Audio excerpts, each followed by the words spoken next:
मेरे पापा नहीं हैं।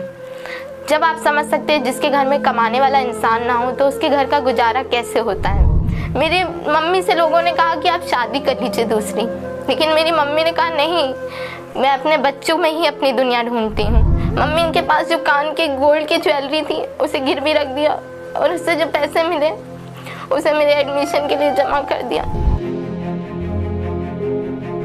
इस वजह से मैंने चैनल बनाया कि मुझे YouTube पे काम करना है, मुझे भी अर्न करना है। मेरा मेन मकसद सिर्फ पैसे कमाना था। और आप सोच सकते हैं कि कितना मुझे भी अजीब लगता है जब वो दुखी होती हैं, लेकिन क्या कर सकते हैं, चीज़ें हैं ऐसी।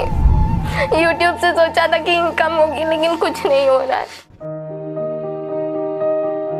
नमस्ते, राधे राधे। मेरा नाम शिवानी अवस्थी है और मेरे चैनल का नाम लाडो सुनीता वर्ल्ड है।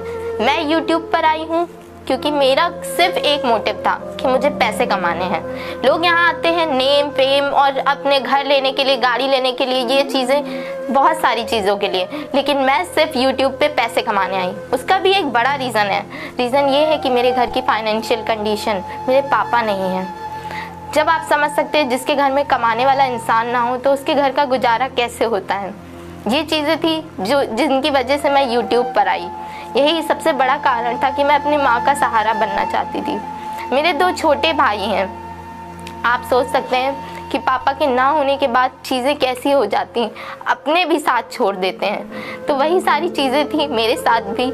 इसीलिए मैंने सोचा कि मैं अपनी मम्मी का सपोर्ट कर सकूं, कुछ उनके लिए कर सकूं।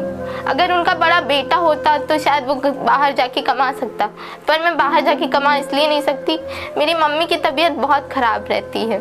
सर्वाइकल, बीपी, शुगर और न्यूरो की दिक्कत है। इस वजह से ना वो कमा सकती हैं ना मैं कमा सकती हूँ। मेरे 2 छोटे भाई हैं, वो अभी पढ़ाई कर रहे हैं, वो इस लायक नहीं कि वो कमाने जाएं। फिर मुझसे लोगों ने कहा कि बेटा सरकारी स्कूल में भी पढ़ाई होती है, वहाँ पढ़ लो। मेरा 10th था, मैंने बोर्ड के एग्ज़ाम नहीं दिए थे, तब मेरे पापा ख़त्म हो चुके थे। उसके बाद मेरे बोर्ड के एग्ज़ाम थे, तो मैंने कहा कि ठीक है, घर की परिस्थितियाँ ऐसी नहीं है कि मैं आगे पढ़ाई कर सकूं।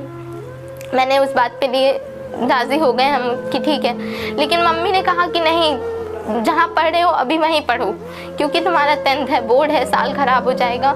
ऐसी बातें बोल के मम्मी का मन था कि मैं वहीं से पढ़ाई करूं। तो मैंने वहाँ से 10th किया। जब मैंने 10th किया तो लोग सोच रहे थे कि मैं फ़ेल हो जाऊँगी, क्योंकि मैं बहुत ज़्यादा इमोशनली डिप्रेस्ड हो चुकी थी। लेकिन नहीं, मैं 78% मार्क्स आए मेरे हाई स्कूल में। तब सबने सोचा कि हाँ, शिवानी पढ़ने में ठीक है।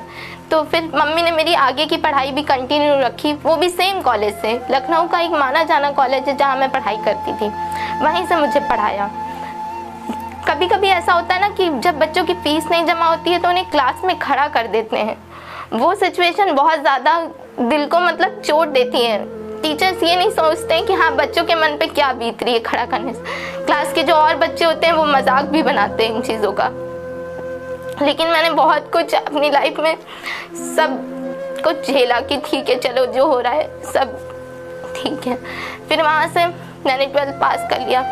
उसके बाद मेरा आगे BSc नर्सिंग करने का मन था, लेकिन पैसे की प्रॉब्लम की वजह से मैंने BSc नर्सिंग नहीं किया, क्योंकि आप समझ सकते हैं 5-6 लाख रुपए किसके पास रखे होते हैं, वो भी इतनी बड़ी चीज़ें हो जाने के बाद।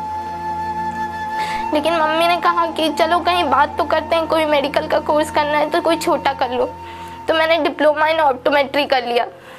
मैंने बात की जाके कॉलेज में, अपनी चीज़ें बताई, तो उन्होंने कहा कि ठीक है, आप ऐसा कीजिए कि आप 20,000 रुपये हमें जमा कर दीजिए और जो बाकी की पेमेंट है वो आप जब डिग्री उठाइएगा तब दीजिएगा।